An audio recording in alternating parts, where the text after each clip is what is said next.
Among the biblical injunctions, of course, is one that we as parents have an obligation to teach our children, but that we as children have an obligation to understand and to implement our parents' teaching. One of the more powerful statements to that is to be found in the book of Proverbs. My son, keep your father's commandment and forsake not your mother's teaching. Bind them upon your heart always. Tie them about your neck. When you walk, they will lead you. When you lie down, they will watch over you. And when you awake, they will talk with you. For the commandment is a lamp, and the teaching a light, and the reproofs of discipline are the way of life.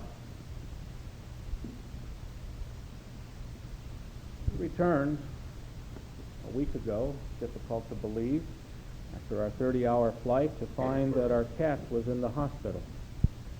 Wednesday evening, the vet called, and I made the difficult decision that the time had come for the cat to be put to sleep.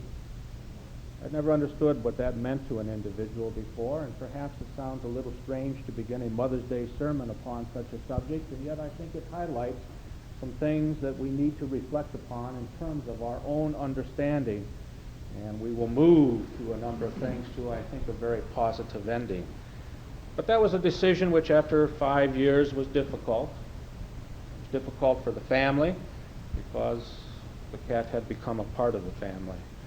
And my relationship was different than most with cats. I still don't like cats, but Smokey was different. He was my cat. And we had a wonderful standoff relationship. I didn't bother him, and he didn't bother me. But when he really needed something, he would come to me. And when I was sick and spent the long days in bed a few years ago, I could always count on Smokey at my feet, wrapped up, and being a touch of the living and ongoing there. We'd been through it with Smokey, up and down. We had suffered the torn furniture, which made us angry. We had seen him be sick and healed him back and taken him to the vets and done all the things that one has to do, and had participated with his life. And the decision was not an easy one, but one that had to be made. Now, it's typical in the Lyons family that when a decision like that is made, it's made both together, that is, Chris and David participated, and that it's a cause for reflection.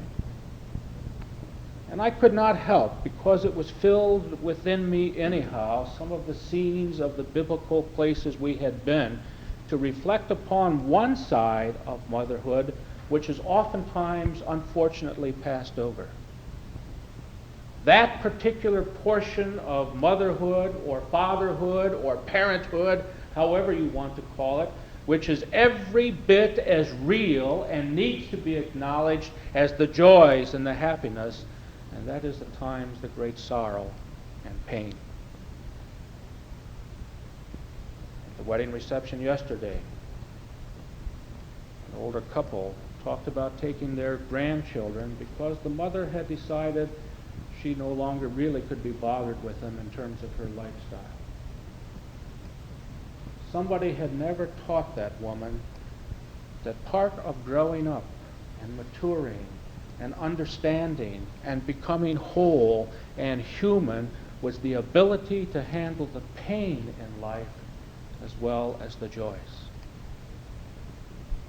And if there's a statement that needs to be made, I think, to all of us who have suffered through life to this point and have tried to find the balance between the pain and the joys, to the young people of the world who are of the now generation that everything should be happy and gay and there should be no pain, the statement has to be made that there can be no true love and understanding and outreach and relationship without the risk of great pain.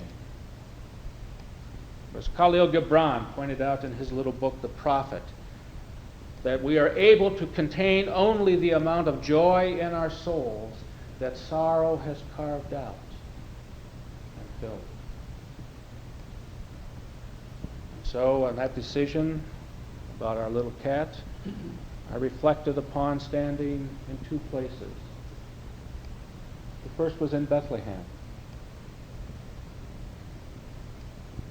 And as we sat there and reflected upon the way, we could not help but think of the slaughter of the innocents, where Herod, because of his fear and anger about the possibility of what was happening, And the fact that he was a paranoid king who was constantly afraid that somebody was going to come and take over his rule and was terrified about the birth of a, quote, Messiah, unquote, went in and slaughtered every male child under the age of 3.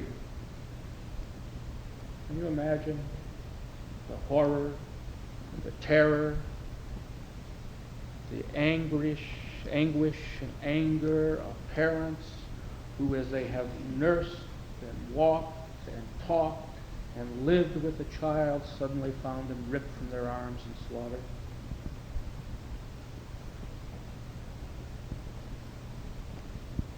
Then we read the comic king, Idi Amin, the slaughter of 500,000 people. And we read the horror accounts of how the soldiers found it particularly delightful to slaughter pregnant women. And we walk through the Yad Vashem, the memorial to the Holocaust, and pictured the families, men, women, and children going to their death.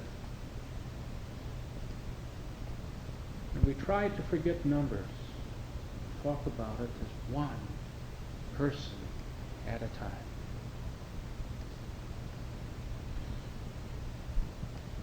The joys of motherhood turn sorrow by things far beyond our control. And isn't it part of our challenge on this particular day, in the year of the child, to say every child has and ought to have the opportunity to develop his or her potential? And then we stood in Masada, that mountain-high fortress again built by King Herod. The Roman soldiers, after they had slaughtered Jerusalem and destroyed the temple and pulled down the stones, spent 3 years trying to take Masada. It's located within looking distance of the Dead Sea. The Dead Sea itself is nearly 1,300 feet below sea level, and then rising about 1,200 feet, 1,100 feet above that is the tableland of Masada. Many of you have been there. You look out and it's a straight drop. An ideal fortress where the waters had been brought in and stored, and for 3 long years you can still see the Roman camps around Masada and the wall they built.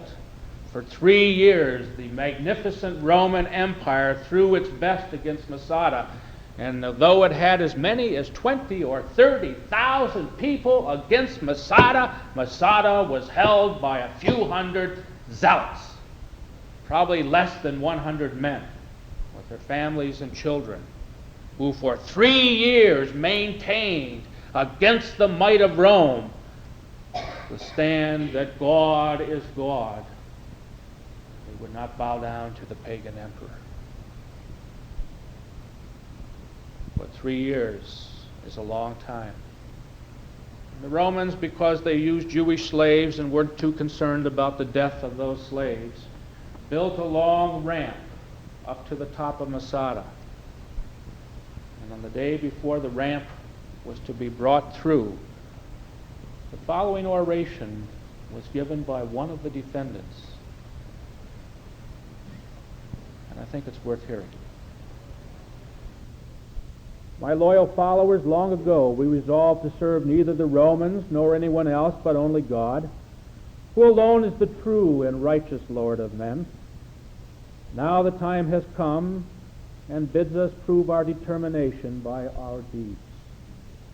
At such a time we must not disgrace ourselves. Hitherto we have never submitted to slavery, even when it brought no danger with it. We must not choose slavery now, and with it penalties that will mean the end of everything if we fall alive into the hands of the Romans. For we were the first of all to revolt, and shall be the last to break off the struggle. And I think it is God who has given us this privilege, that we can nobly and as free men, unlike others who were more unexpectedly defeated. In our case, it is evident that daybreak will end our resistance. But we are free to choose an honorable death with our loved one. This our enemies cannot prevent, however earnestly they may pray to take us alive, nor can we defeat them in battle. Let our wives die unabused, our children without knowledge of slavery. After that, let us do each other an ungrudging kindness, preserving our freedom as glorious winding sheets. But first let our possessions and the whole fortress go up in flames. It will be a bitter blow to the Romans, that I know, to find our persons beyond their reach, and nothing left for them to loot. One thing only let us spare, our store of food. It will bear witness when we are dead to the fact that we perish not through want, but because we resolved at the beginning we chose death rather than slavery. If only we had all died before seeing the sacred city utterly destroyed by enemy hands, the holy sanctuary so impiously uprooted. But sense and honorable ambition deluded us into thinking that perhaps we should succeed in avenging her of her enemies. And now all hope has fled, abandoned us to our fate. Let us once choose death with honor and do the kindest thing we can for ourselves, our wives, and children, while it is still possible to show ourselves any kindness. After all, we were born to die, we and those we brought into the world. This even the luckiest must face. But outrage, slavery, and the sight of our wives led away to shame with our children, these are not evils to which man is subject by the laws of nature. Men undergo them through their own cowardice if they have chanced to forestall them by death and will not take it. We are very proud of our courage, so we revolted from Rome. Now in the final stages, they offer to spare our lives, and we have turned the offer down. Is anyone too blind to see how furious they will be if they take us alive? Pity the young whose bodies are strong enough to survive prolonged torture. Pity the not so young whose old frames would break under such ill usage. A man will see his wife violently carried off. He will hear the voice of his child crying, "Daddy," when his own hands are fettered. Come while our hands are free and can hold a sword. Let them do noble service. Let us die unenslaved by our enemies and leave this world as free men in company with our wives and children. And there in the pit of the ground are found little pieces of stone with names on them where the lots were drawn. And 10 men put to death all of the rest. And then the lots were drawn again, and 1 man put to death the 9 others, and then put himself to death. The decision about Smokey was simple because the time had come. He was ill. There was no hope for recovery. But I tried to understand the anguish and the pain that so many parents felt at that point, and have felt down through the ages, when those they have loved and have given themselves to were taken for whatever reason. And once again, that side of motherhood became more understandable to me.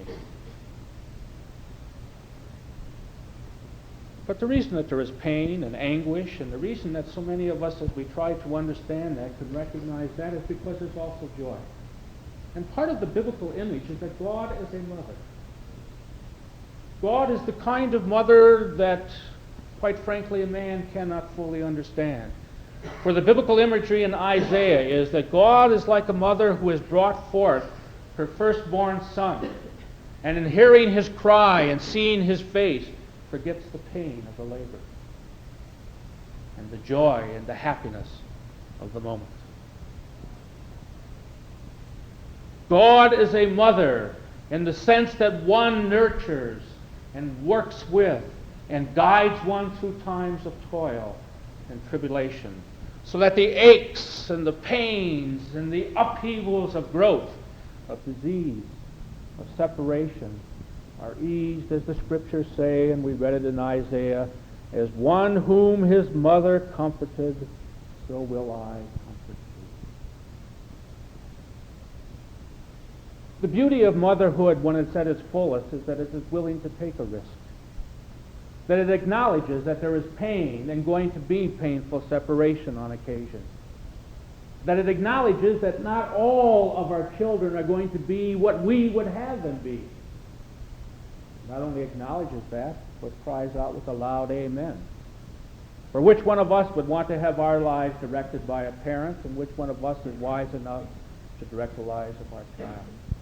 The beauty of the parenting movement and the beauty of the understanding of the relationship and the back and forth going is that the parent is willing, with full acknowledgement of the risk, to love, forgive, to give joy, to acknowledge the beauty, to encourage, to aid, to help, to do all the things that are so essential. And as we have said so many times from this pulpit, motherhood is not a biological fact. It is an approach to life. It is an approach to life which each one of us, whether we have been biological mothers or not, can put into practice. It's an approach to life which each one of us has to begin to reach out beyond the narrow confines of our little own families to in this church, to each of the young people, to each of the children who are coming along. For each one of us has something unique to give to every child. Something that perhaps the parents give as well, but it's unique when it comes from us. This is why the Sunday school is so essential. It is not a babysitting service to provide a place for the young people to be while the parents are in church.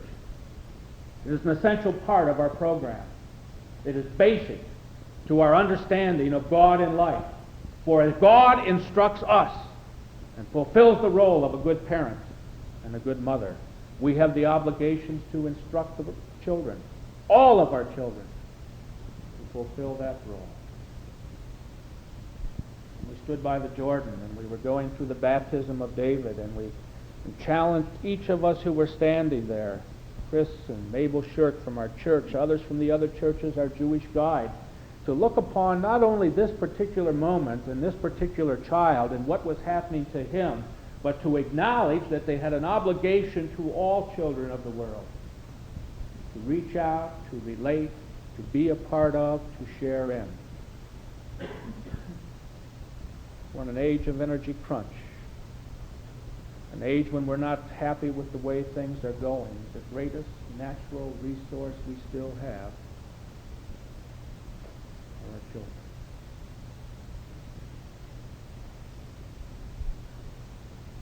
Maybe the challenge of motherhood is not to sit back and take the credit, though it's well deserved.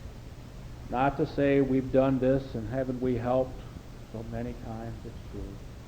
But the challenge of motherhood is to reach out in a special way once again and to say, even as God has loved me, I will dare to love his children. For the risk of love always involves the risk of pain. But if we focus upon the pain alone, we never get beyond ourselves. But if we focus on the love of God radiating through us, we dare to stand tall